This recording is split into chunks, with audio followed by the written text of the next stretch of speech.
আসসালামু আলাইকুম। আজকে আমি শুটকির ভর্তা করব আলু সহ। কাঁচামরিচগুলো ভেজে নিচ্ছিলাম। শুটকি আমি এগুলো সব কিছুই তেলের উপরে ভাজতেছি।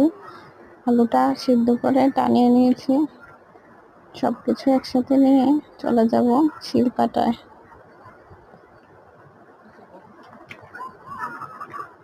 আলুগুলো আগে মিশিয়ে নিচ্ছিলাম। কাঁচামরিচগুলো নিব এখন।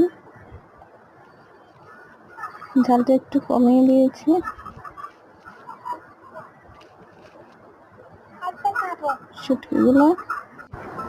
শুটকিটা বেটে নিচ্ছি।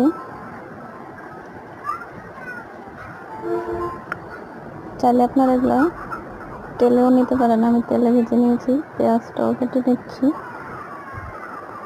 হালকা লবণ দিয়ে নেব। পেঁয়াজটা আমি পুরোপুরি মিশিয়ে নেব না। ধনে পাতা দিয়ে নিচ্ছি।